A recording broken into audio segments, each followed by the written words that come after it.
Okay, I'd like for everyone to rise for the Pledge of Allegiance, and Mr. Johnny Esquer, could you lead us off, please? Ready to begin, please? I pledge allegiance to the flag of the United States of America and to the republic for which it stands, one nation, under God, indivisible, with liberty and justice for all. You may be seated.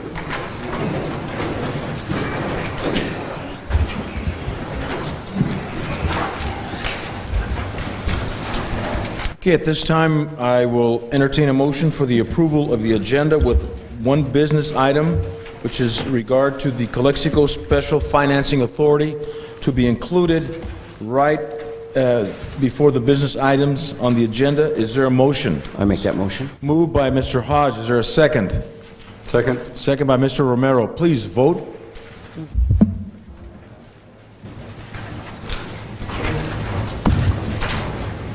Motion carries 5-0. Announcements, public comments. Public comments are welcome. Speakers will be limited to 3 minutes. Please complete a speaker form prior to the start of the meeting. If the item you wish to comment on is a closed session item, please comment now. If the item you wish to comment on is a public portion of the agenda, we will take your comment when we get to that item on the agenda. And I have some speaker forms that have been filled out. And the first one I have is from Ms. Norma Alicia Aguilar.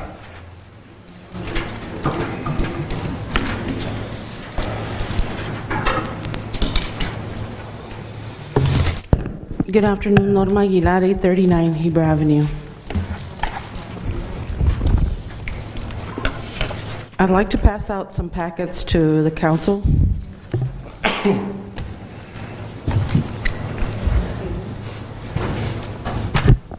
And this is in regards to the parks grants application, which the deadline is July 1st, 2011.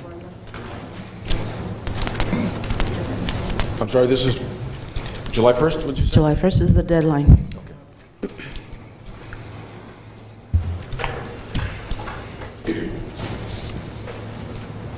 Okay, a statewide park program is a two-part grant application or grant opportunity. The last round, for whatever reasons, Calexico did not apply. There is a second and I checked online to the page that's listed in the first 2 pages of your packet. We had applications from the Imperial Valley. El Centro applied and got a $2.5 million grant to refurbish or redo Adams Park. So I just want to point out that this is a great opportunity and that we please move forward on this. I've included a complete package. If you'll go to the 4th page, there's an applicant checklist. It provides you a guideline. There's also support system. You can go to the web page and it provides you, technical support with the application process. The next page is the resolution designating it that where you can have it as part of your agenda. The following page also. This is also something that you might want to consider for doing a collaborative effort or project with Calexico Unified School District. And please note, I'm speaking as a private citizen. Okay. The following 3 pages are on the web page. There is a program that allows you to find parks within your community that meet the designation that fit within the eligibility. This is something, and one of the things that it looks for is looking for that how many people we have living below the poverty level and how much park space we have and so forth. So there are three parks there that I've identified. This took me probably maybe 4 hours over a course of maybe the last couple of weeks. Okay. So I've also included the whole packet the application process. Finally, I just want to share with you also that that the city of Rosemead put together a application and successfully got the funds to build an aquatic park. And I can forward that information to the city manager as well as the city council members. I really, really hope that we do not miss out on this second round. You know, our students and our kids deserve better. Thank you. Thank you, Ms. Aguilar. I appreciate you taking the time and sharing this with us, and I would direct our staff to... Yeah, if I can comment on this. We do have the full application. As I advised you at the last meeting, we have staff that's already looking at it. We've gotten the Rosemead application also. We requested it. We're also requesting some applications from other cities that have been successful, including El Centro. And so we are moving on trying to have these meetings. There's 5 meetings that should take place. And so we're contacting, whether it be Neighborhood House, or even the school district. I believe we were going to be contacting them because it says you have to have 5 public meetings in order to get the maximum score. So thank you very much for the information. We are on top of what we do plan on applying, and we will collaborate with the school district. Okay, and the aquatic park as well. I mean, that was one that you mentioned, the city of Rosemead. We do have the application on the aquatic park, and depending on how we move forward with the bond issues and so on, we'll decide whether we go that route or we go for equipment for the parks itself. Okay. Yes, one more item. I just want to point out that I know that that there is movement between the city and the skill district to collaborate on the pool. There's nothing stopping us from applying for a second pool through those funds. Right, we're big enough now for a second pool. Very good point, Ms. Aguilar. Next public comment, Mr. Jung Kim.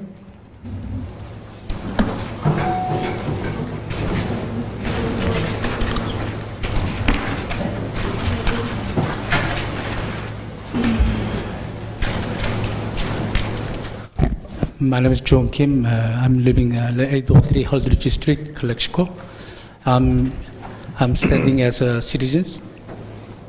One thing is, the Ms. Aguila was mentioning about the grant. Last time I brought to the council, they were saying they are working on it.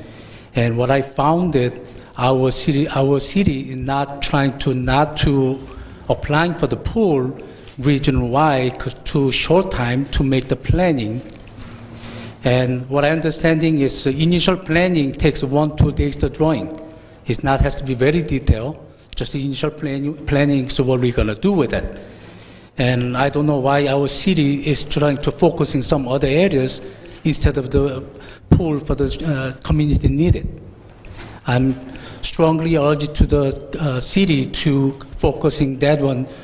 Pool is included. We still have enough time to do it if we want to. If we don't want to, they're going to find thousands of reasons why not. Then we're not going to be able to do it like last year again. And also the staff from the Manuel Perez, they are offering the assistance.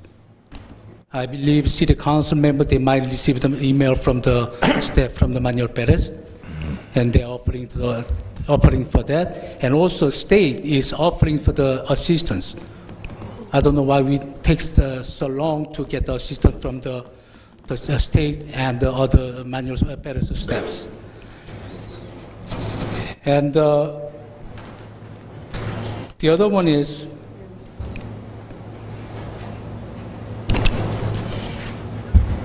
I'm gonna mention a little bit about you guys number 16 of the grant for what's called the tax allocation bond issues. And there is something, a lot of detail, but someone can help me what we're gonna do with that money. There's nothing specific about our purpose. We're gonna spend money, we're gonna be allocating the bond for what we're gonna do it. Verbally saying we're gonna make the swimming pool. That is issues of the subject and the bond issuing. But there is nothing in writing, so later on they get the bond, they can change something else. So we doing a lot of serious business, millions and millions of dollars, we're talking about this as verbally, and not in writing. So do we gonna get full again, or do we gonna pursuing what was purpose was sold to the public, selling to the giving the idea to saying we're gonna make the swimming pool, and maybe without saying swimming pool, they can use something else afterward they got the money. And also the other one I was mentioning is the RDA money to the improving of the house. The last council meeting I was mentioning, do we have investigation on those?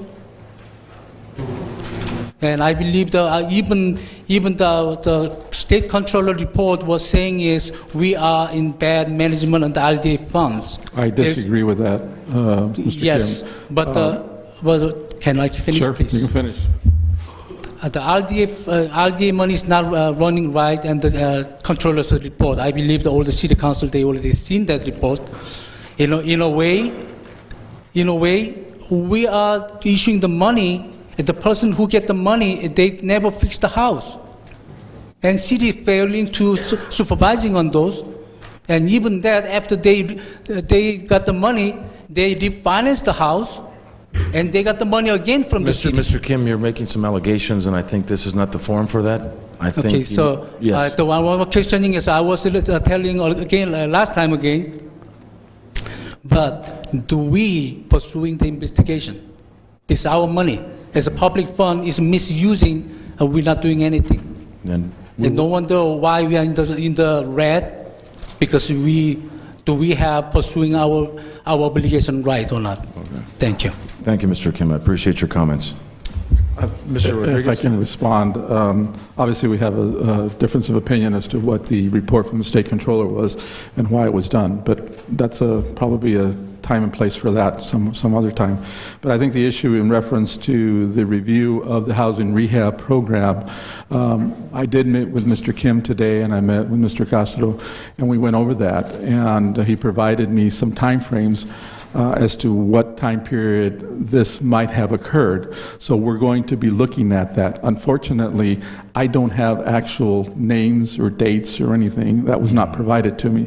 So what we're going to do is we're going to review that time frame and see if there's anything out of the ordinary that sticks out. All right. So when people apply for these, I want to get the process correct. When they apply for these CBDG grants, they get them, and they have a plan of what they're going to do when they refurbish their house or modernize their house or what have you, and then does the city inspect, provide contractors, et cetera, and then the final inspection is done by the city? Is that similar how the process Yeah, works? and I'm sorry I didn't jump in earlier, but the rehab program that we have on the agenda is actually going to be presented to you at the next meeting. Okay. And we're going to be addressing all of that, because you're correct. In very summary form, the write-up is done by the city. We go out and inspect the home and find out what they have to do, and then that's bid out. The city bids it out, a contractor will bid on it, it's awarded, and then as they do the work, they submit for payment, and our inspector goes out to make sure that that work is being done before the payment is released. Right. But we'll give you more detail at the next meeting. And I guess what I'm hearing is that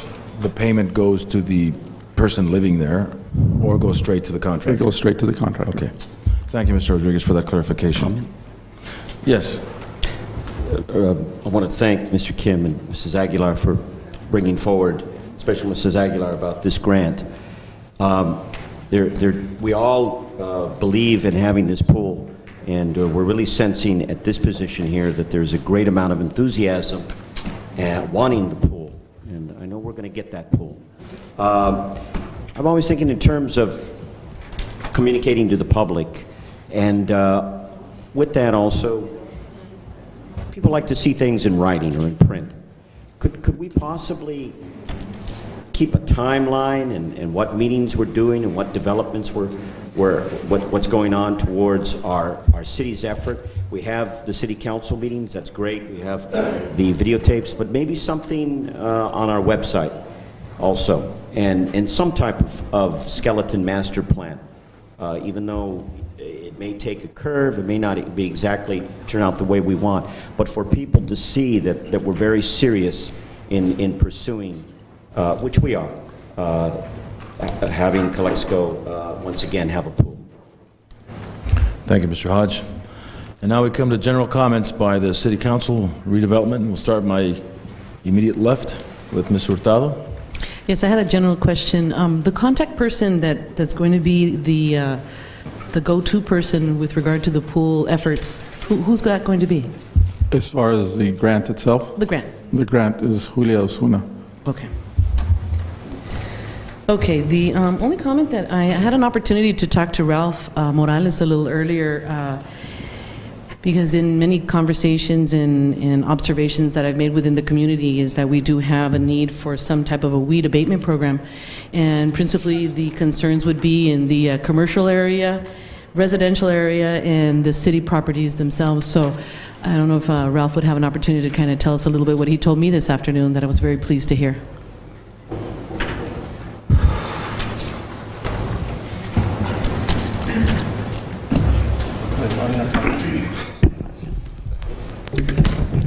Mayor, council members, the code enforcement staff have been active in working with the weed abatement program. Basically, letters has been sent out to the property owners of commercial lots, those that are vacant. There has been no response, so staff turned around and they've been cited. So there's been a citation that has been sent to them. And at this point, we're hoping that they will respond. If they don't, then they will be receiving a second citation. So we are being active as far as getting the owners to clean the vacant lots. As far as the residential area, we have sent out letters to them as well. We have some that are assisting, or some of the property owners that are cleaning their properties. So we're trying to get them to do the cleaning. On the city right away, we are working with the city staff, Nick Finley. They have done some of the work in some areas in the city right away, and they're scheduling to do some of the cleaning in some of the other areas. So we are moving forward. We are making contact with the property owners, and some of them are hopefully working with the city. Others, well, they will be receiving, they have received citation. They will continue to receive citation until they do their cleanup. Thank you. Thank you, Mr. Morales. And just besides that, I would just like to say Happy Mother's Day to all those mothers out there for this coming Sunday. Okay. Thank you. Thank you. Mr. Hodge? First of all, I would like to commend the Beautification Committee for a very coordinating and taking the leadership in about a week and a half ago of at Nosotros Park, planting trees there, and the graffiti abatement, and Councilwoman Hurtado was there, and Supervisor John Renison, and thank you, Councilman Castro, for the pizza. It was good, even though it wasn't from Pizza Hut, but it was good. So I want to commend everybody in that effort, and they gave me the job for at least a month to go over there and check on the trees and see how they're doing. And along with that, I have a good feeling, well, it's more than a feeling, evidence back that the commissions, I commend all of the commissions and the commissioners. They're very proactive now. And so I'm still looking forward to having the minutes from these various commissions into the agenda, and on a rotating basis having them come up and give some very positive and exciting reports. So looking forward to that. The other issue would be addressed to Police Chief Nujar. Sir, is there any good arguments, or you might be able to refute my argument here, any good arguments as to why we should not have all police officer vehicles having spare tires in the trunk? Spare tires. Yeah, spare tires. You said spare tires. No, spare tires. Oh, tires, okay. Not spare tires. Spare time. No, I said tires. I guess they're not deflatable. Tires. I understand, and I think this is a subject we brought up before. and we use the spare tires on the cars. When you buy a car, you get a brand new tire that comes with the car, and ultimately those tires go onto the car. I don't want to see a police officer with a down unit laying on the side of the road having to put on a spare tire. We have tow companies that either ones that will charge us or ones that won't charge us that will come and change the tire for us. But for the chance of injuring someone, we don't want them putting on tires. Okay, so your argument is it's more efficient, it's more expedient, it's a better deal to have the tow company come and change the Plus, as time goes on and our trunks are filling up, I don't know that there's even a whole lot of room left in our trunks anymore for spare tires, with radio equipment and everything else that goes in there. Okay, and you would say this operation is not that costly? The few tires, the few flats that we have a year, maybe 2 or 3 flats, it's not that costly. If it is a tow company that does charge us, we may spend $100, $150 a year to fix the flat. Okay, very good. Thank you, Mr. Hodge. Mr. Castro. No comments. Mr. Romero. Just to say, I guess after 1 year after the earthquake, the downtown is coming to some normalcy. Some of you already know, some of you don't. Mayor, I know that you were there. I read the article. The Oasis hot dogs is now open, and for that, I congratulate the Marcos Ortega family for getting it out there. So it's a little bit of I would just say a part of the history of the city of Calexico. It's been there almost for forever. So I'm glad to hear that thing's back up. And I may add that nothing has changed. Yes, nothing changed. They're still great. They're still great. I'd like to announce that next week, I'm sorry, were you done, Mr. Romero? Yes. Next week is Mariachi Festival Week. It is a signature event for the city of Calexico, so I encourage all our fans, all our citizens, to come to Rockwood Plaza right here. It'll be free. There is no charge for the Mariachi Festival. I also like to thank the Desert Valley Bandits for hosting, I believe it was the Día del Niño on Sunday. It was a nice event, beautiful weather. I'd also like to find out, on another note, I've been noticing a lot of graffiti on private property or buildings. For example, the old Jimmy's Market. Also on Encinas, I think it was Geraldine Bostick's house there on Encinas that is just filled with the graffiti. A couple of questions. Can we enforce the landowner or whoever holds a title to clean up that graffiti? I know that we do a lot of the graffiti cleanup on public property or on common areas, but do other cities have codes where the person holding the title to the house or to the building has to, clean up the graffiti? Is that a possibility? I haven't checked our ordinance recently on this, but I'm pretty sure we have something similar to that, and yes, other cities do. So we can double check it, see what the process is. Okay. Because I think that just has an effect that just it magnifies, and other areas get more graffiti, since our policy with the schools is once it's up, then it's down the next day. So hopefully, we can work on something like that. And if it is, then maybe we should enforce it. Okay, if it's in the books. All right. And that's all I have. Now I'm going to the general fund departments for the consent agenda. And this time I'd like to entertain a motion. Mayor? Yes, sir. There's also a list of some presentations. Oh, I'm sorry. Jesus Christ. Thank you for keeping me on track. We have the city proclamation, and I'd like to have Mayor Pro Tem Castro read the proclamation for the veterans, for May being the month for veterans. Okay, proclamation, Veterans Appreciation Month of May 2011. Whereas the people of Imperial Valley appreciate and admire the thousands of men and women who serve in the armed forces to protect and preserve their country and the freedoms enjoyed by all Americans. And whereas in war, international conflict and peacekeeping mission, men and women have been wounded, taken as prisoners, and died in the line of duty.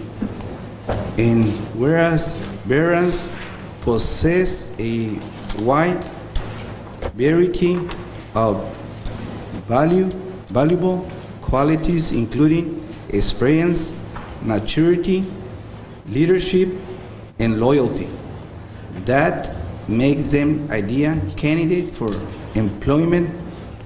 And whereas the City of Calexico is committed to ensuring that veterans receive the service and programs to which they are entitled, and to promote employer interest in hire veterans. And whereas during the Veterans Appreciation Month, state and local agency increase employer awareness about the benefit of hiring veterans, and now therefore be it resolved that the City of Calexico does hereby proclaim May 2011 as Veterans Appreciation Month in the City of Calexico. Thank you, Mr. Castro. Is there veterans up here that would like to join in the presentation? Mr. Lynn, Mr. Tirado, you're a veteran? Benny? Mr. Brown, come on up. Yeah, give it to them. Any veteran that's out there, please come forward. Marine Corps? Army? Air Force. Okay. Navy SEAL. Navy SEAL. John R. Renison, come up. John R. Renison.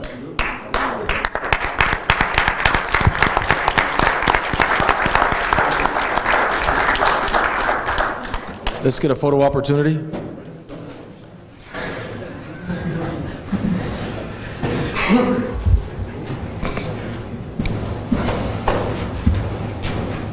Thank you very much, Mr. Conde. And along those lines, I would like to congratulate the Navy SEALs for seeking, finding, and killing Osama bin Laden, who now sleeps with the fishes. And if it weren't for our veterans and our Navy SEALs specifically, this world wouldn't be a nice place as it is. So let's hear it for the Navy SEALs for the United States of America.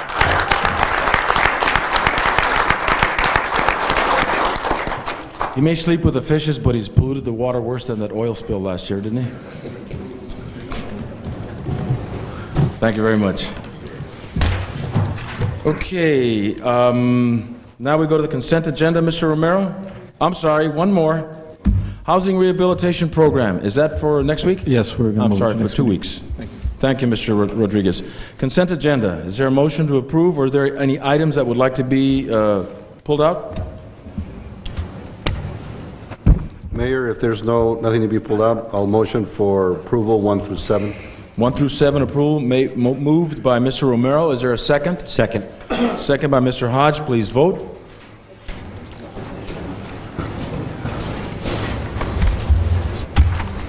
And motion carries 5-0. We're going to go now to item 7A, or which is the addendum, which is the Calexico Financing Authority. And this is a general fund department, the appointment of alternate members of the Calexico Special Financing Authority. And Mr. Rodriguez, I would like to appoint for the JPA Councilwoman Maritza Hurtado as an alternate. Is there action or discussion?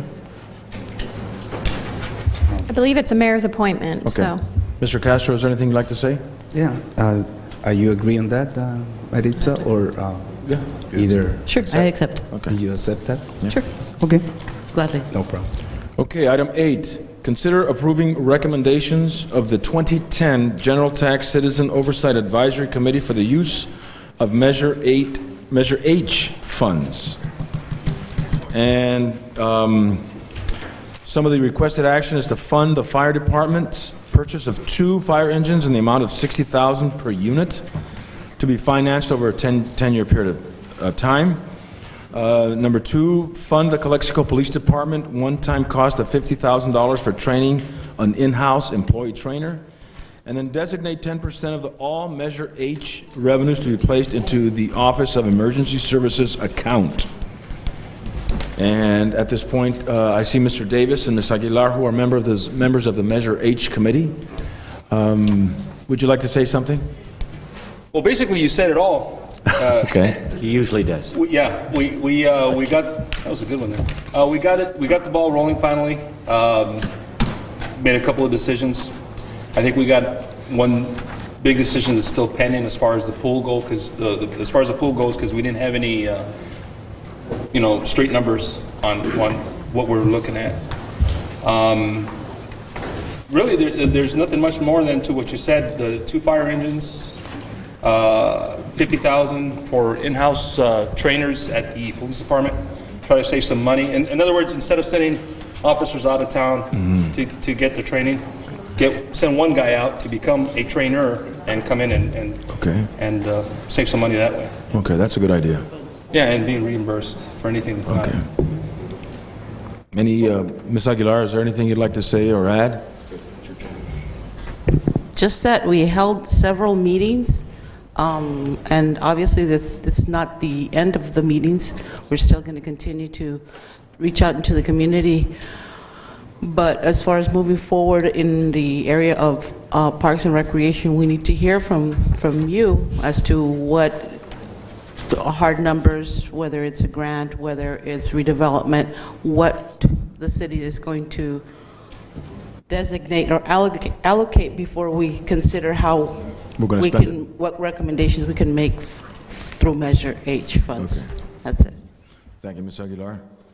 I know we have some citizens that would like to speak on Measure H, and I believe I've already had Ms. Aguilar speak on Measure H. I have Ms. Amalia Rivera, who would like to speak on Measure H.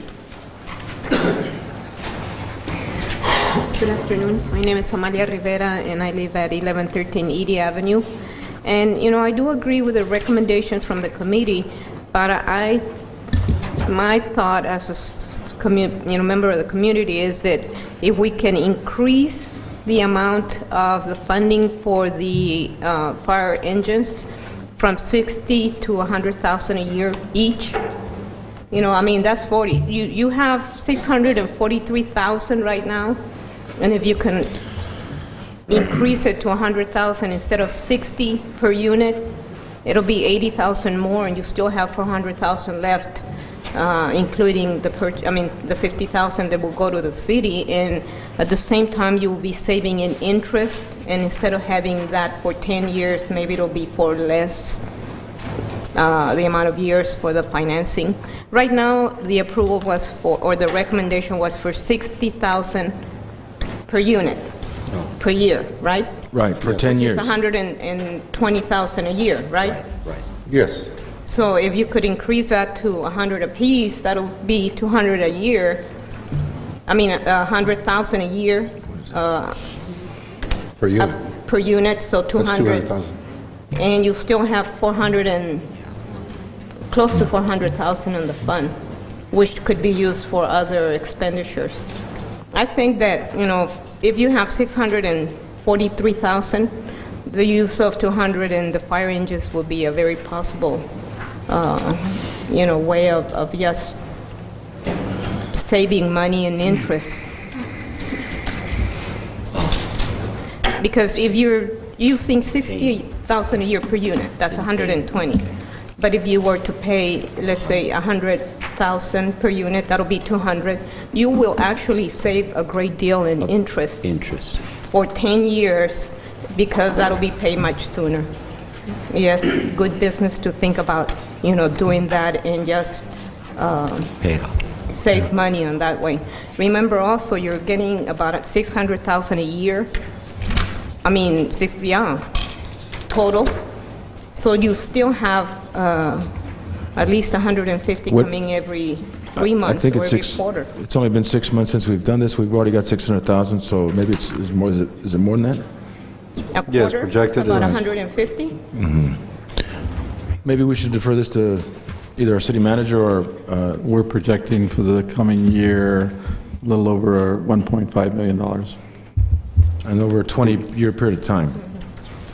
So if you think about 200 using every year, you still have quite a lot of money on the fund to be used for something else. How much does a fire engine cost, Mr. Chief Mercado? More than a Toyota. Our current estimates are right around $500,000 per vehicle. So they're substantial, and we've had these discussions before with the Measure H committee. One of the things that does make a lot of sense, and we couldn't answer this right now, but there is a request for proposals that we will have to generate to find our best financing options out there. And one of them that breaks down payments with interest and preliminary interest with payments. I provided some of the background to either the board or Measure H that describes, some estimated interest rates based on the current value that we would be able to get. But that doesn't, I guess, commit us to that right now. But given on a 4.25 interest over a 10-year period, it could be substantial, and it does lend merit to what she's saying. Okay, well then... Is this information that was shared with the Measure H committee? I believe it was, and we discussed Well, financing. And the finance director, was there any comments regarding it? About increasing it?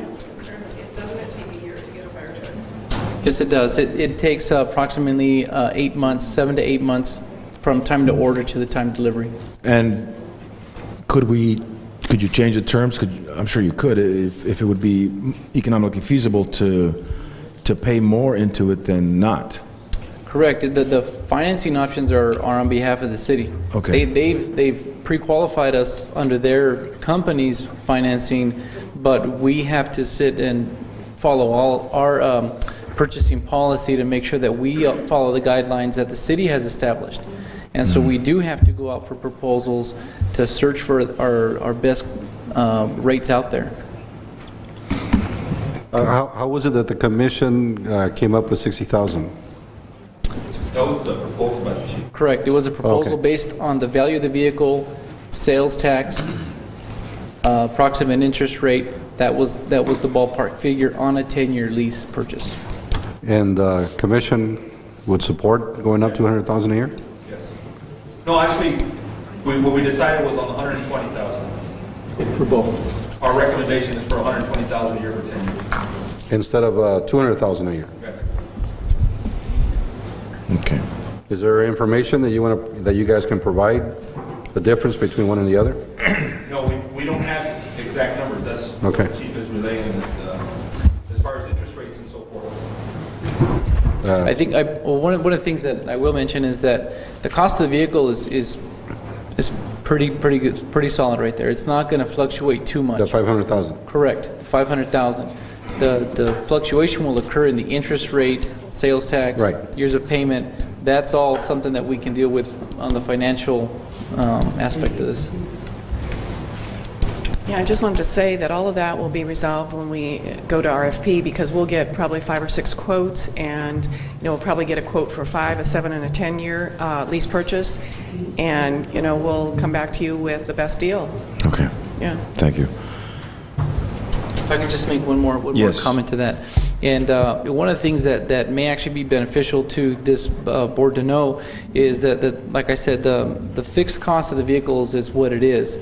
So the actual payment may actually be more than what is actually be required, because there was a fire protection district up in California that emailed me some recent interest rates that they received on purchasing a vehicle very similar to ours, and interest rates were as low as 3%. Of course, based on the city's rating and so on. So the actual cost of the vehicle isn't going to be lowered any, but the interest that we're going to be paying may be substantially less. Okay. Now that we have you there, Chief Mercado, give us a little background on what the Office of Emergency Services would do with the 10% reception of the Measure H funds. Okay, a little bit of background. We had a discussion as to one of our accounts in the fire department, and we manage the Emergency Operations Center, or Office of Emergency Services, which is the emergency facility that coordinates all emergencies within the city should an event occur taxing our resources. So the current plan establishes the fire chief open up the Emergency Operations Center and begin an emergency operation of whatever the emergency may be.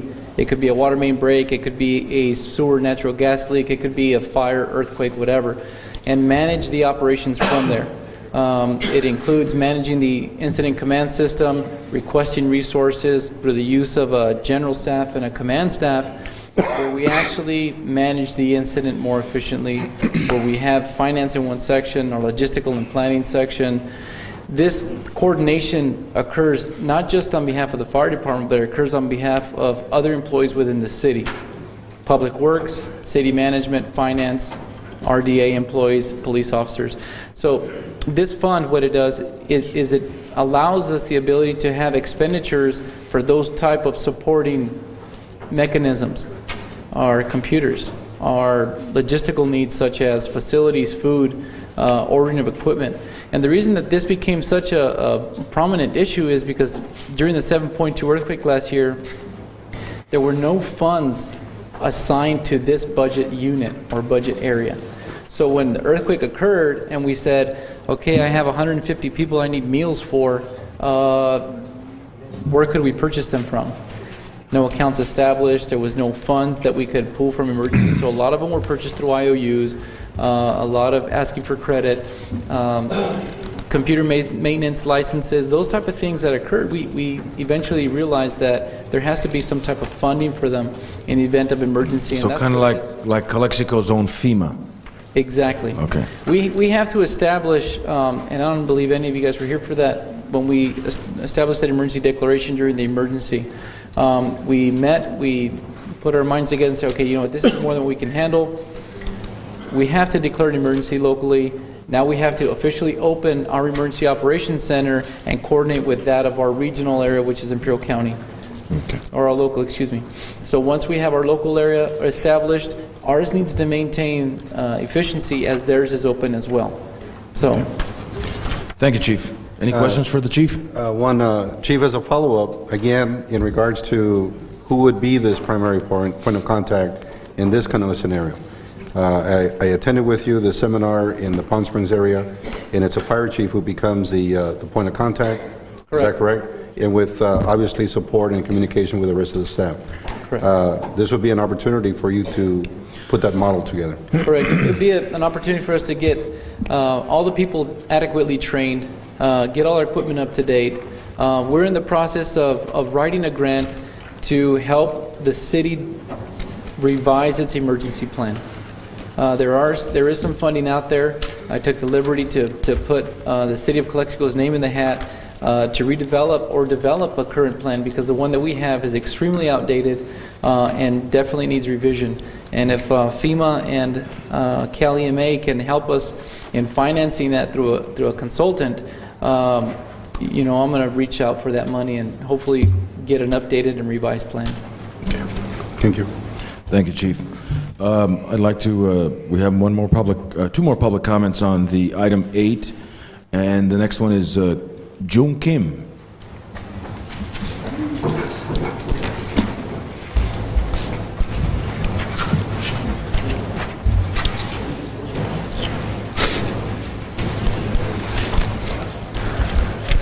My name is Jung Kim.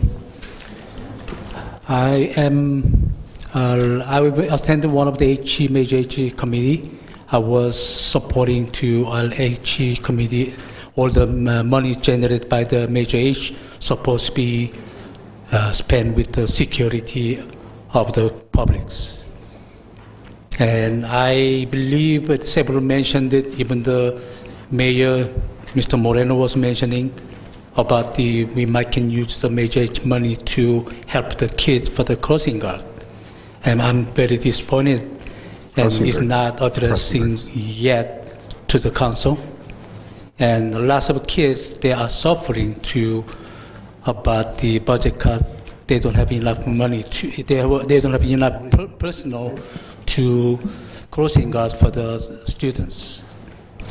And I had several parents who was concerning about at the Cesar Chavez School, in front of the Cesar Chavez School, kid almost get hit. And I believe the city, I'm urging to the city council to look into spend some money to participate in helping the kid to crossing guard. Thank you, Mr. Kim. I appreciate you. Doesn't the school district already provide?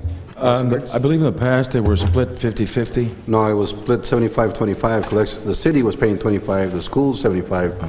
And since that was a ratio, it was sent back to the school district to finance the crossing guards. So what's the story now? Is it 100% the school district? Yeah, the 100%. It's changed a couple of times. Right. Okay, but it's a school district. Where is it now? But it's a school district that's making the determination of the quantity of crossing guards? No, that's not correct. It's actually 100% paid by the school district. Yeah. 100%, okay. Correct, and that's as a result of the school district's responsibility for the care of the kids to school and back home again at the end of the day. And as of, I believe, last year, the school district took over the 100% of the program. Okay. So this would need to be approached to the school district? I would imagine so. And that's up to Measure H if they want to approach that. But how would that be? How would that be? Norma Aguilar, 839 Heber Avenue.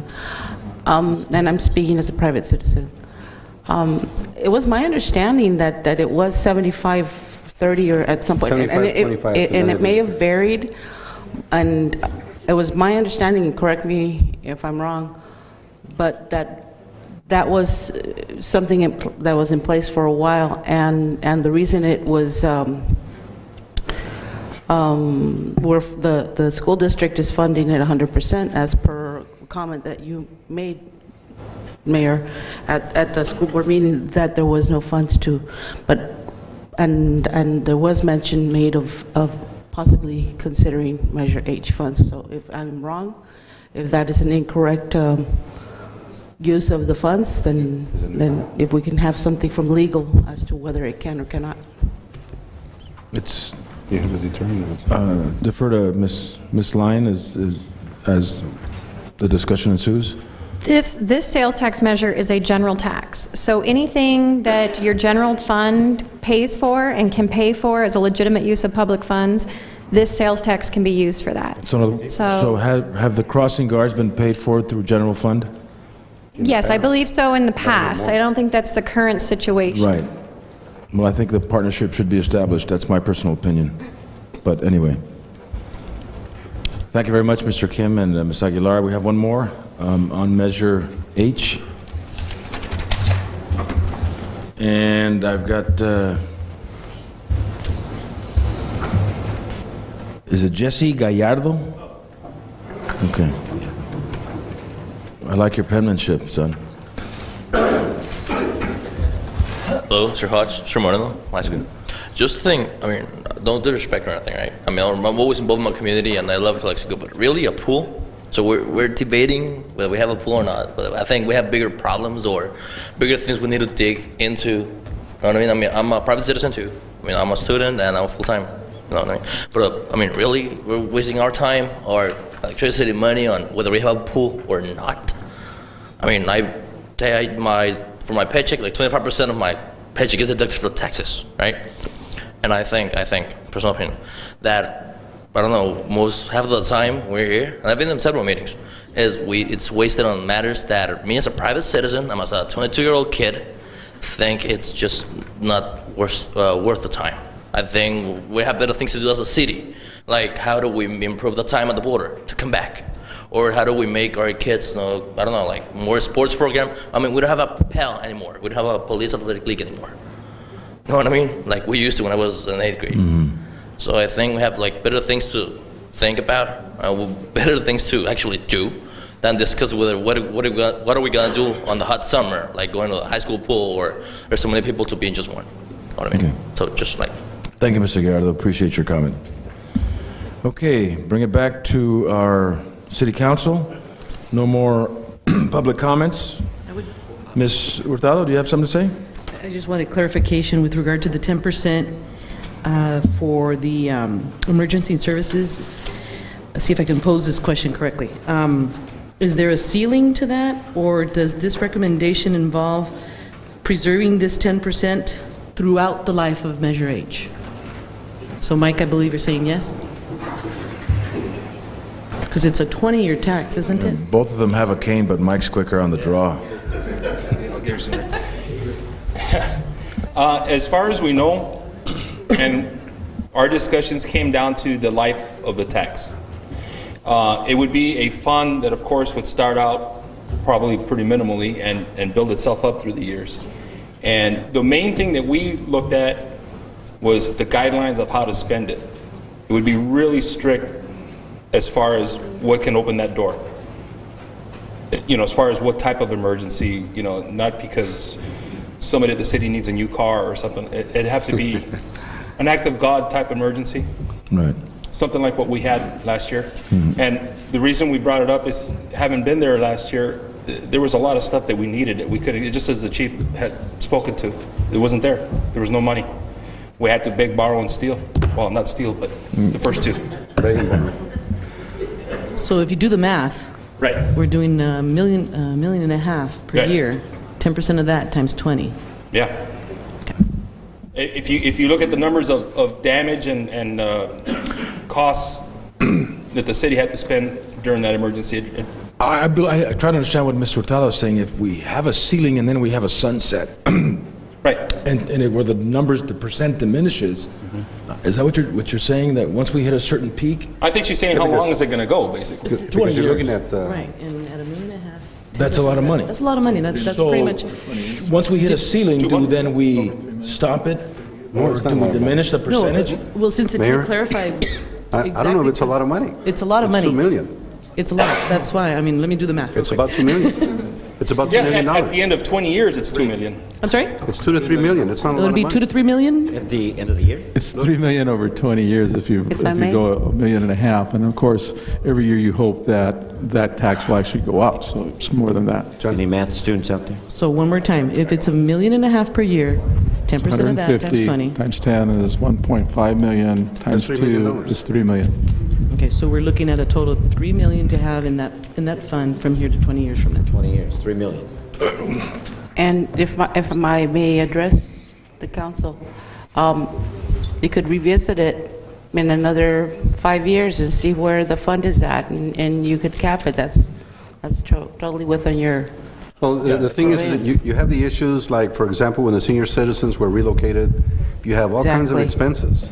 So this is a fund that would be made available. I think it should remain It's right needed. now It's at really 10%. needed. Okay. It was important to clarify that because, yeah, I flunked math, so I'm glad you brought that up. I'm just an everyday tax preparer. No further. I don't know yet. We don't know yet. Be handy.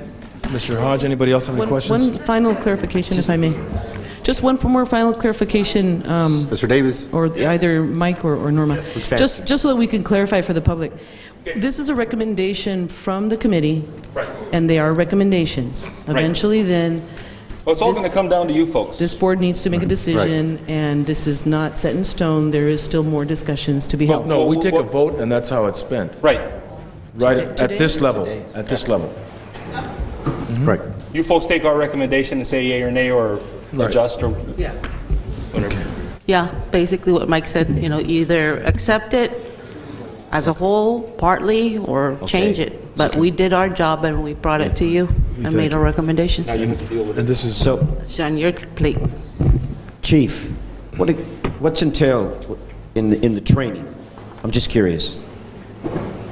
Okay, that's his department. Absolutely. There's a certain amount of hours of training that's required annually and biannually for every police officer. Some of that training is not available in Imperial County, and as a result, we end up having to send police officers to other places.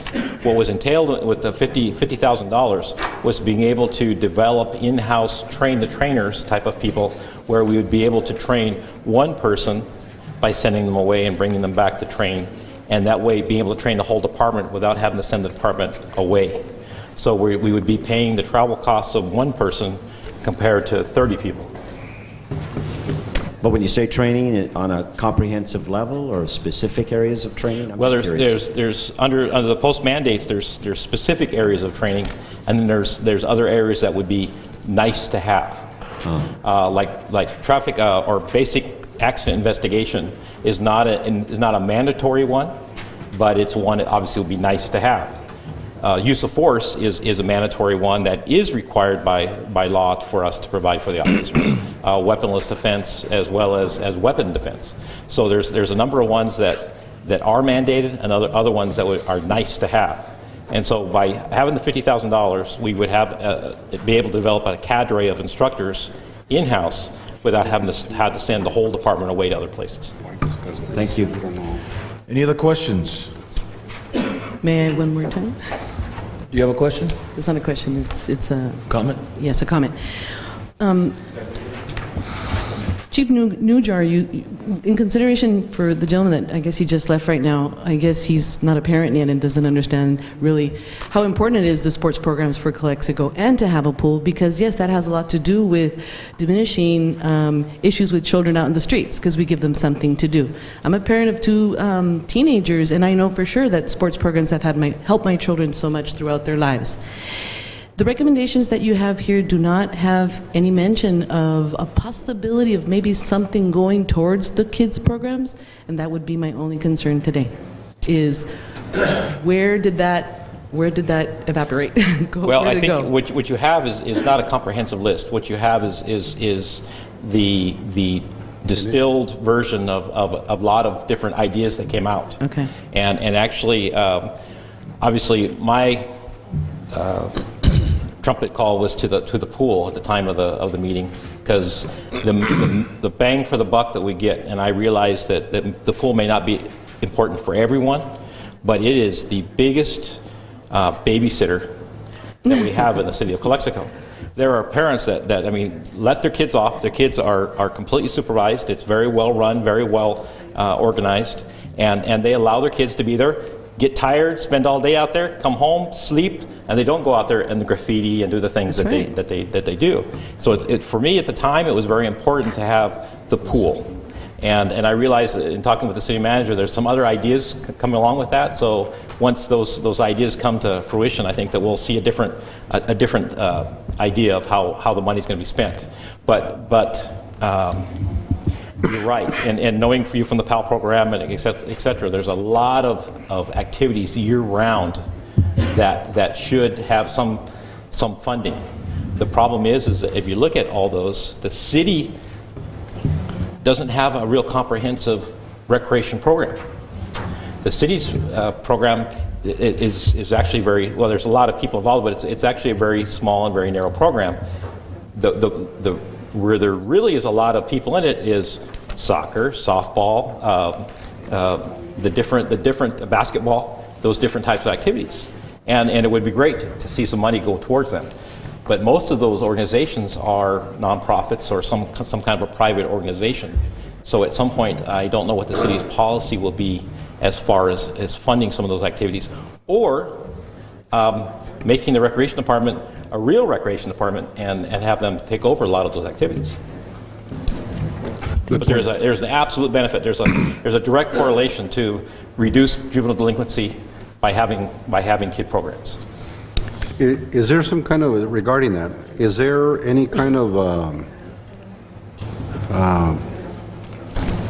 standard operating procedure where a sports program, a youth program, be it Pop Warner, be it Little League, be it whatever, that all these programs should be flowing through the Parks and Recreation Commission or Recreation Commission? If you go to other cities and other areas where I've worked, the recreation department, and here it's different because we've been limited up to this point mostly because of funding, but in other areas the recreation department has basically there's not as much private type of recreation. Most of the recreation is city funded or city participation.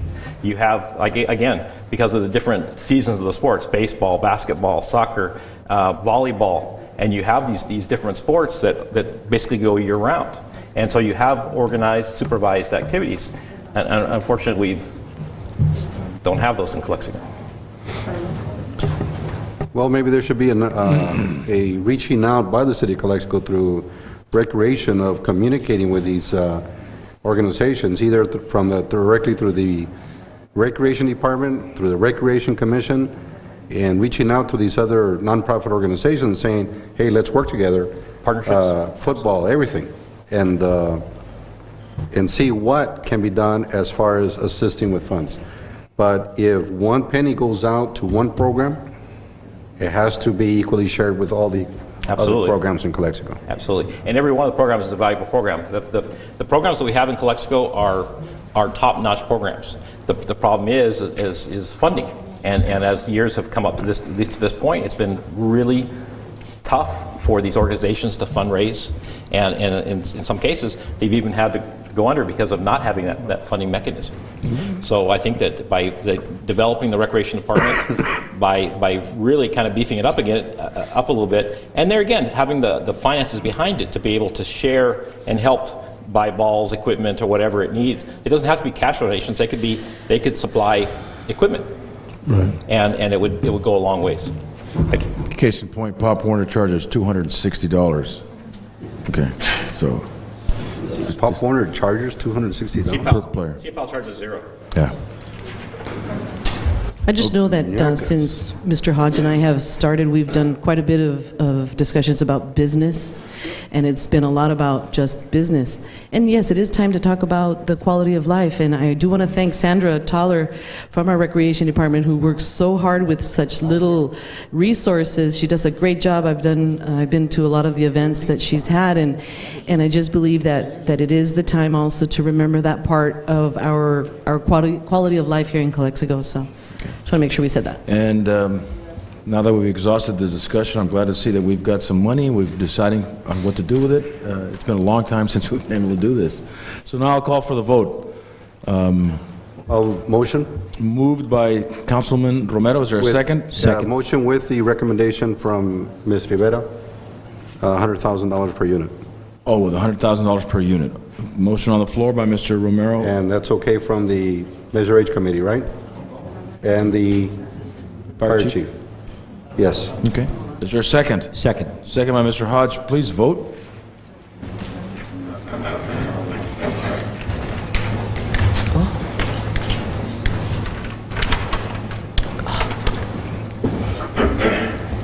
Five 5-0. Motion carries unanimously.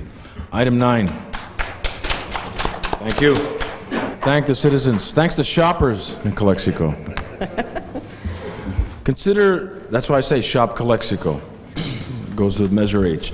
Consider the Calexico Police Officers Association request to use Risen Field as a sale sites for fireworks permit application. If the council approves the POA's request, the approval should include the condition of an agreement, permit, license, or other authorization, and include hold harmless indemnity insurance, and other necessary provisions. I'll defer this to our city manager, Mr. Rodriguez. As you know, part of the requirements is that they have a suitable site in order to be able to sell these fireworks, and they have to have authorization from the owners. Typically, it's in the private sector, and our other two applicants have acquired a site from the private sector. In this particular case, the Police Officers Association is requesting the use of Risen Field, which is a City of Calexico site, and therefore it requires council approval. Okay. Thank you, Mr. Rodriguez. I do have one person wanting to speak on item 9. That's Mr. and former Mayor, City Council, and Supervisor, Mr. Tony Tirado. Mr. Mayor? Yes, sir. I'm at number 10. I'm at number 10. Okay. Thank you, sir. Seeing that there is none on this one, I'll bring it back to the council and continue the discussion. Mayor, I have 2 questions. Yes, sir. Will the other nonprofit organizations be permitted to have access of publicly owned properties in order for them to have similar advantages, or will they be limited to their chance of securing permission from private property owners? You directing that question to to whoever can answer it.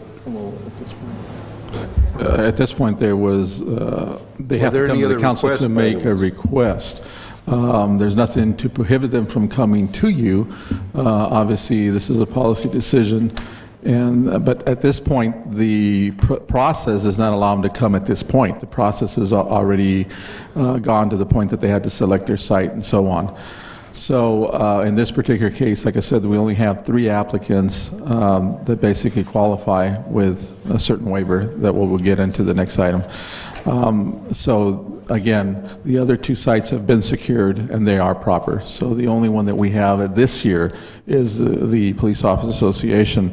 I would certainly recommend that if you so desire to allow this, that you only allow it for this year. Since this is the first year that we're doing it, obviously we're getting through the hurdles, and that's why we're asking for a waiver under the second item. But certainly my recommendation would be that in the future you do not allow that. I don't have a problem with this year allowing it if you so desire because it's the first year, but that you make it a policy that you not allow that in the make future. a policy to only sell the Safe and Sane on private property. Correct. And the other thing that goes with it, because it's directed with the one program, Chief Mercado, I guess, only members of that organization, nonprofit organization, can work the booth. They cannot, may they invite others to help out? No. Okay. In the application process, they have to clearly identify who will be selling the product, and those members that will be selling and attending will have to attend a mandatory training if they are so suited to be in that booth. And you will make sure that there are members of that association? Correct. Or, excuse me, their permits are subject to denial or immediate revocation. Okay. Mr. Rodriguez, I don't know if you wanted to say something. Yeah, good afternoon. My name is Jose Niguez. I'm with the District Sons girls softball. And Joe Reisenfield is police, the Officer Association is trying to help us out, build some new ballparks right there. You know, it's, we're trying to work on our own to try to build this 2 more parks, a T-ball field and another regular size field. Nick Philly's been helping us out with the field out there. But that's why we're asking permission for them to sell the fireworks so we can tell the people that we're actually doing something for our town.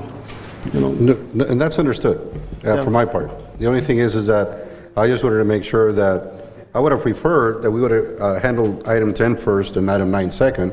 But since there is one nonprofit organization requesting to use public property owned by the city, is that the other organizations were also given an equal opportunity.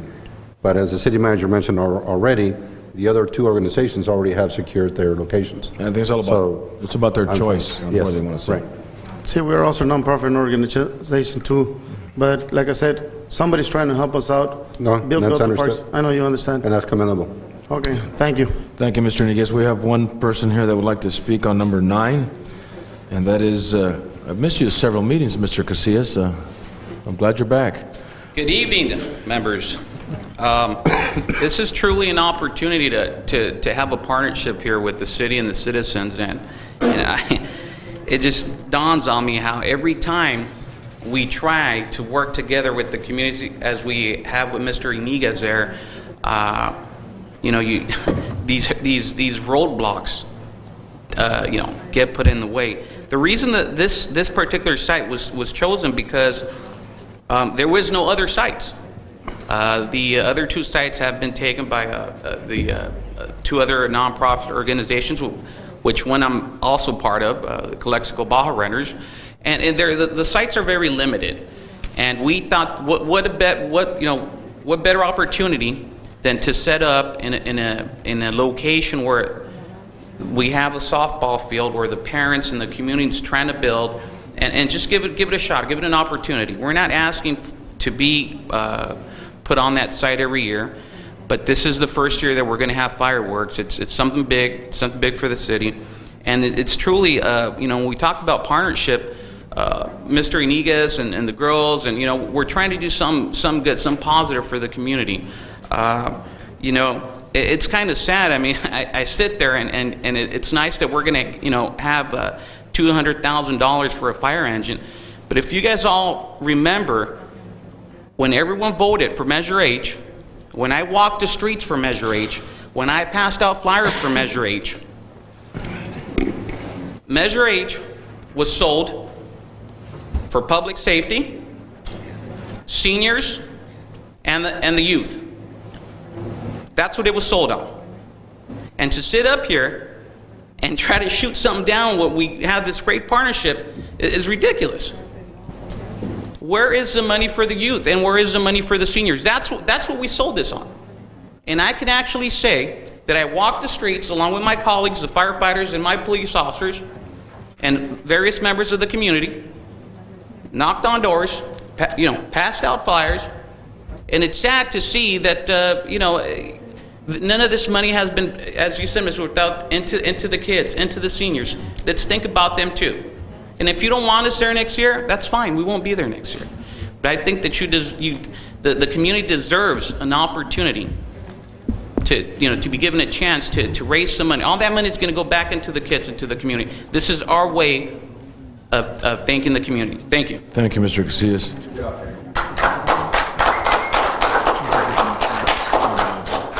And if you recall, it was me that put that on the agenda. Yes, it was, Mr. Moreno. Thank you. I'll bring it back over to the council. What are the wishes of the council? I'd like to make a comment. Mr. Hodge? Totally agree with Mr. Casillas.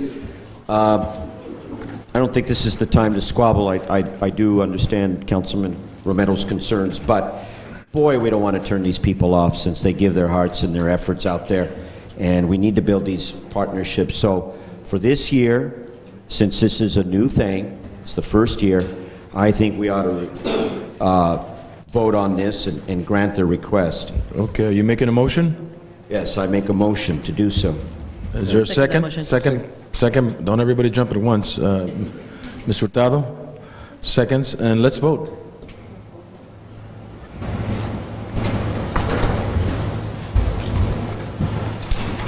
Five-oh, you got the park. Congratulations. Thank you. You're welcome.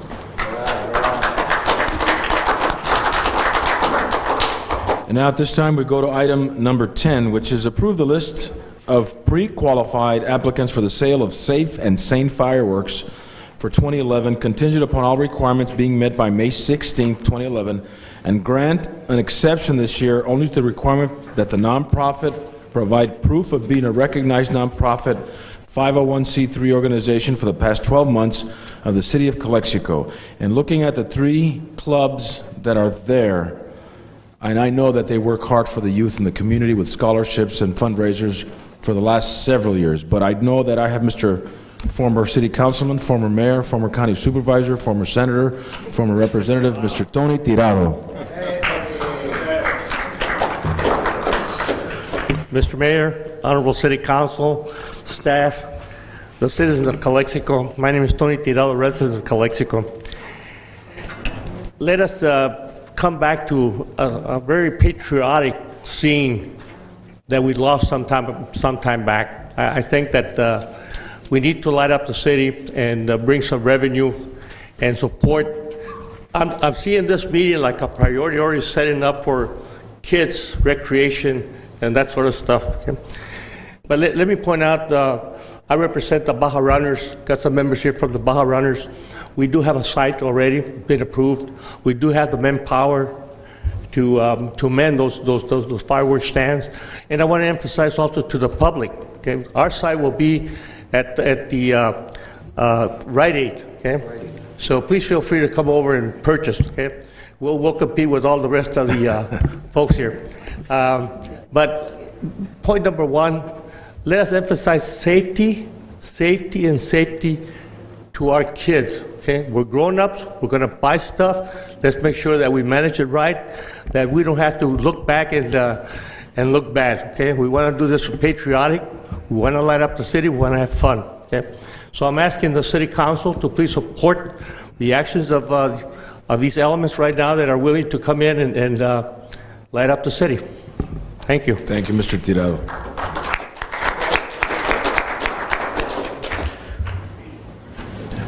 I'll bring it back to the council. Are there any comments, questions, or action taken at this time? So moved. Moved by Mr. Romero. Is there a second? Second. Second by Ms. Hurtado. Please vote.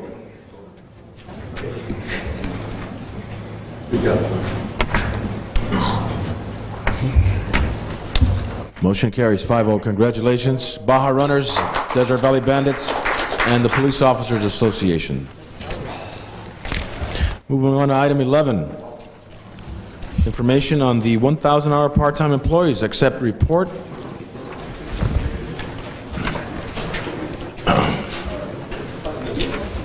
Mayor, and I guess this is to the Finance Department and to HR. According to the average hours per week report, one temporary part-time will meet his or her hours by the first meeting in June. Just please keep updating the council with this report on the first meeting of each month. That's it. Okay. Any other questions or comments? Seeing that there is none, I accept acknowledged report. I believe, Mr. Finnegan, we would have had you at the beginning of the meeting, but we can't hear your comment at this time. Just real quick. No, I know, but I know because it's not agendized that we're supposed to be at the beginning of the meeting. Hopefully at the next meeting we can hear your comment. I apologize. He has a comment and the public comments. But I will defer to city attorney. It's up to the mayor. I mean, you have that portion on the agenda. It's passed, so you can do it at the next meeting if you want to allow it right now. It's within your prerogative. Okay, well, we'll allow it this time. I'm sorry. This one's no action. It's real quick. I would just like to get on the agenda. That's Oh, okay. all, with what I'm trying to do. That's all. Okay. For the next agenda. When is that? 2 weeks from today. Okay. Can I do that? I don't want it to be closed. I want it to be open. Can you What's meet? the agenda item? Does he need to meet with you? All we need is a document. I don't know what the item is. You know, you've handled one item that was requested by him. But if you'll just give us a document tomorrow, a letter saying what you want to be on the agenda for, we'd be happy to put it on. Sure. Tomorrow's the deadline. Sure. Okay. Tomorrow? Thank you, Mr. Finnegan. Yeah. Item 12. Grant management report update. Well, what a difference 2 months make. 40 grants were awarded, and report now shows all departments have submitted their guidelines to the grant management coordinator. Thank you very much. Now, how difficult was that? Not difficult. We just gave a directive, and the department has responded, or else.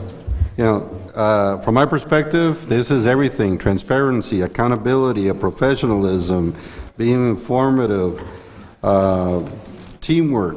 Diligence. You know, diligence. Congratulations, everyone, for making this happen. I would like for, in future requests for approval of grants, that this kind of report be attached, so we make sure that everything is kept updated. I'm sure your finance director, Hashem, I'm sure your grant coordinator is a little bit relieved and overwhelmed at the same time, but at least the guidelines are now in your hands. Thank you. She was dancing in the And streets. thank you, didn't hear City about Manager. that? Okay. Thank you very much, Mr. Romero. Item 13. Acknowledge financial report for the month of March 2011. And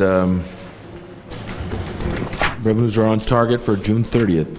Anybody have any questions or concerns at this time? No. Acknowledge receipt of the financial report. Moving on to item 14.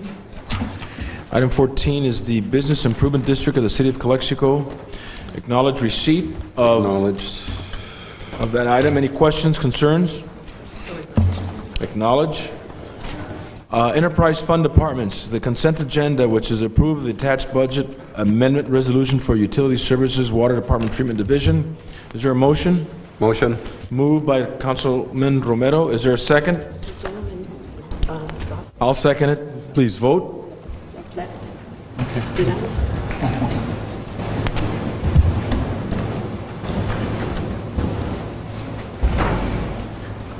Consent calendar has been approved. 5-0. Item 16. Redevelopment Agency. Community Redevelopment Agency of the City of Calexico, Tax Allocation Bonds, School District Pass-Through.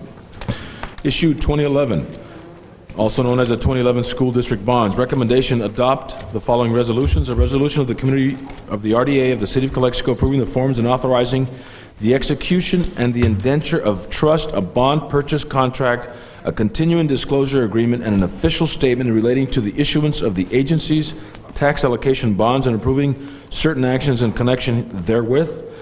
A resolution of the Calexico Financing Authority authorizing the purchase and resale of tax allocation bonds of the RDA of the City of Calexico, approving a purchase agreement and approving certain action in connection therewith. And a resolution of the City of Calexico, the City Council of the City of Calexico, approving the issuance of the Community Redevelopment Agency of the City of Calexico of merged Central Business District and Residential Development Area, Project Area Tax Allocation Bonds, the School District, issue 2011, and approving certain actions in connection therewith. Discussion? This item, Mayor and council members, is an item that we've been working with the school district in order to move forward. As you may know, we were provided a presentation to the school district at their last meeting and suggested to them that they move forward with pledging their increment, which has not been pledged, so that we could deliver hopefully about $1.3 million to do projects that are mutual concern as per your agreement. And again, the reason that we were suggesting that is because of the simple fact that we are not convinced that the governor has given up in the elimination of RDAs. So the same arguments that we posed to you when we did the redevelopment agency bond issue are identical to what we posed to the school district, and that is go out and bond your money, because the only thing that's accepted right now by all parties is that debt service will be allowed in order to pay for those bonds if, in fact, there's an elimination of redevelopment agencies. So we have a window, let's take it, let's raise this money and be able to bring it back to this community. We're talking a bond issue size of about 1.6 with a net probably of about 1.3. We would have, the next step is to do the rating, which we're doing now, and then we would move forward with the pricing and the sale of these bonds. But I think the most important thing is that we move forward and not make sure that this community does not lose monies to the state, if at all possible. We should make sure that these monies are retained by the community. There are documents that are in your backup that go into providing for the bond issue. You have the 3 resolutions which we'll ask you to adopt tonight. You also have the preliminary offering statement, you have the indenture of trust, you have the bond purchase agreement, and a continuing disclosure statement. I will now ask our financing consultant to come up and give you an overview of what these documents mean and the process that we have to go through in 5 minutes so that we can move forward and hopefully retain these monies and keep them here in the City of Calexico and help the school district. Thank you, Oscar. I think that he has pretty much explained exactly where we are in this process. On April 26th, the school board did indeed have an agenda item and approved the issuance of the actual bonds. Let me give you first just a little bit of a briefing of what is happening right now up in the Capitol. As all of us know, on January 10th, the governor came out with a statement and had 2 bills introduced, one in the Assembly, one in the Senate, to do away with RDAs. That literally brought forth a firestorm of cities throughout the state of California. Unfortunately, SB 77 and AB 101 are on every agenda of the Assembly, on every agenda of the Senate. So that axe could fall any day or any week. There's been a tremendous amount of effort by cities, counties throughout the state to fight that and so on. And I mean, literally fight it. I myself have been up to the Capitol now 7 times and met with more assemblymen and more senators than I care to even talk about. In fact, I will be meeting with your state assemblyman who has opposed redevelopment this Friday morning and so on, and try to convince him of the error of his ways, and that a no vote for RDAs from your own state assemblyman will critically damage 5 cities in this county. So we have a little bit of work to do for a lot of people. On the good news side, tomorrow is the first public hearing, or the first hearing at the Senate level, on Senate Bill 286, authored by Senator Rod Wright, who is the senator from the Inglewood area in downtown Los Angeles.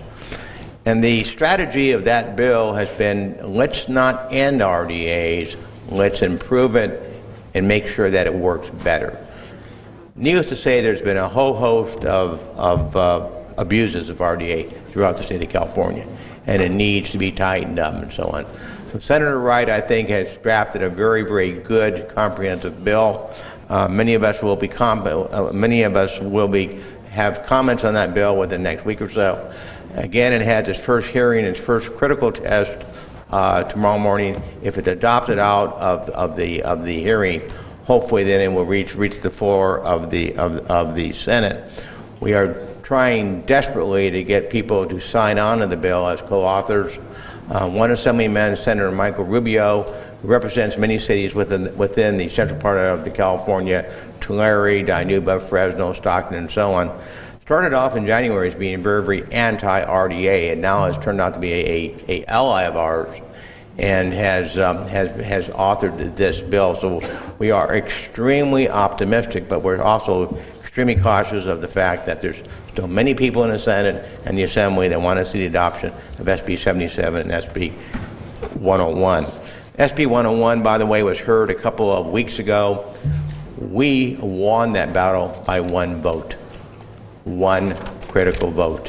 What about SB 286 by Roderick? Did you talk about that one? Pardon me? SB 286 by Roderick? SB 286 is a bill that really will not have much impact on us here in the city. It basically impacts those cities that want to expand out to their project area. But it literally tightens the definitions of blight and literally tightens what RDA funds can be used for. And one of the criticisms of RDAs throughout the state of California, that too many redevelopment agencies are using the money to provide general purpose government, and that's not the proper role of these funds. So we're optimistic. We're trying to get legislators, we're trying to get city council people and so on to call your local assemblyman and say, look, get on the bandwagon for SB 286. It's not a perfect bill, it needs to be changed, but it's a good compromise. And again, particularly in this county where we have five cities that use this tool dramatically, it would be literally just the death knell for us. So again, we're extremely optimistic, and I will probably be up in the Capitol on probably Wednesday or Thursday again, walking the floors to all my new best friends in the Senate and the Assembly. And these people will listen if you can provide a coherent, rational argument to them. They will listen. And we have literally, not just through my efforts, through the efforts of literally dozens of people, have literally we feel have turned that ship around. And so we are optimistic, cross my fingers, but that still means that we need to move. And I want to again compliment your agency for moving very, very quickly about a month and a half ago and selling your bonds.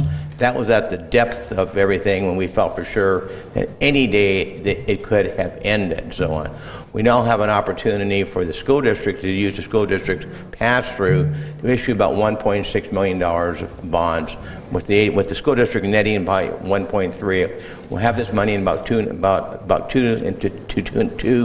a half weeks. We'll simply get the money into the city, wire it over to the schools, the money's safe. So this is really an issue, not where the money is going to be used. That's a conversation you gentlemen and ladies at both the school board and at the city council can have. Our goal right now is just to get you this money as fast as possible so it's safe, and that is why we have this action on the agenda. But also too, John, I wanted to thank you for the proclamation this evening for all of the veterans. It choked me up a little bit, and I sense that 44 years ago I was wading through the rice paddies in Vietnam, and we think about what's happened in Iraq and Afghanistan, and we've lost 4,500 men in Iraq over the last 7 to 8 years. We lost 44,000 killed in Vietnam. 44,000 killed. and over 100,000 wounded. And dare say that we're coming up on the 50th year of the Battle of Quezon, where I flew 125 missions in C-130s, and we're having a group of fellows that will go back in 6 years and try to find that airstrip. It's probably outgrown over and so on, but we will find it. So it's heartening to see city councils come forward, and veterans, I can tell you, across this entire country appreciate it. They honestly do.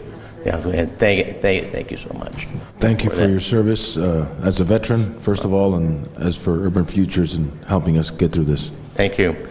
So, as Oscar said, we have 3 resolutions for the consideration of both the Financing Authority, the City Council, and the RDA to approve the sale of the 2011 school district tax allocation bonds, and a motion to approve each of those either singularly or Jennifer, I guess we can probably do them all at once or what have you. I think it's up to you. I think one by one would be the cleanest record. Is appropriate, unless there's any questions.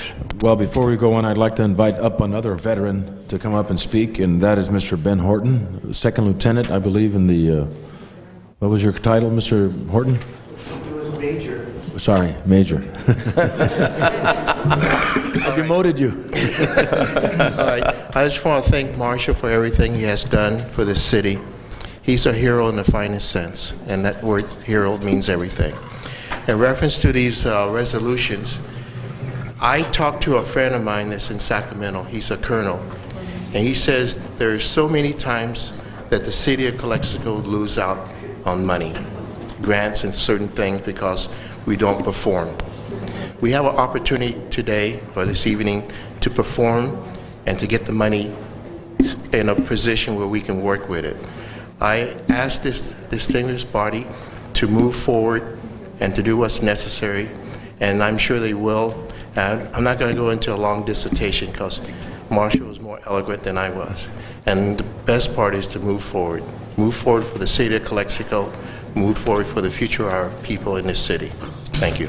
Thank you, Mr. Horton. Major Horton. Mr. Hodge. Mr. City Manager, I certainly hope your answer to my question will be yes. Yes.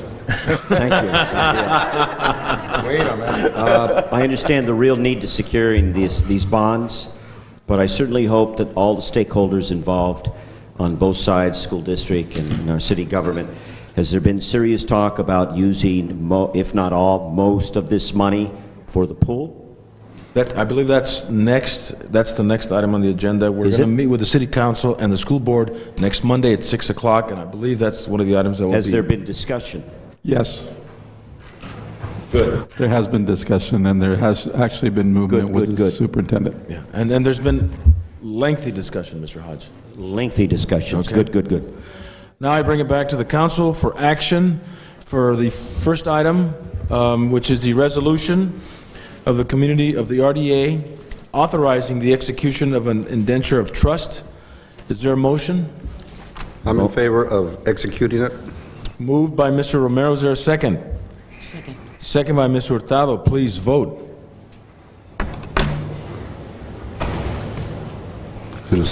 Motion carries 5-0.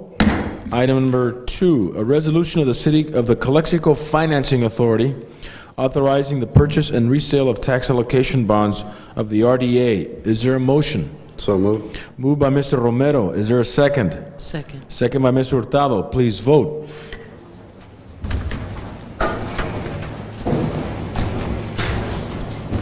Motion carries 5-0. And finally, a resolution of the City Council of the City of Calexico approving the issuance of, by the community, RDA of the City of Calexico of merged Central Business District and Residential Redevelopment Project Area Tax Allocation Bonds School District issue of 2011. Is there a motion? So moved. Moved by Mr. Romero. Is there a second? Second. Second by Mr. Hurtado. Please vote.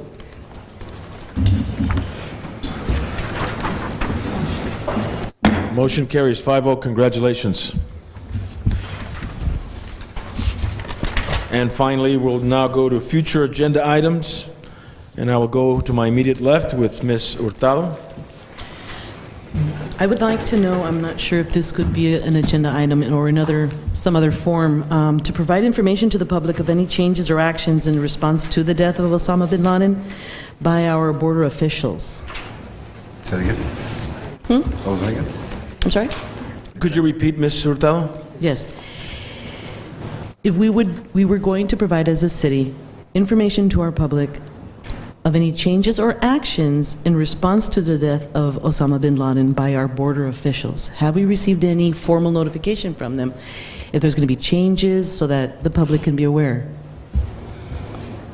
We're going to be on heightened alert. I don't want to alarm anybody, but it's important to know that part too. We have not. I just checked with the chief, and he says he has not. So we will check with them. We'll have the chief check the port. Right, we'll get it right out to you and to the public. Thank you, Chief. That's all. Mr. Hodge? Not today. Thank you. Thank you. Mr. Castro? No, I don't have none. Thank you. Mr. Romero? Has there been any advertisement regarding the appointment of the Planning Commission?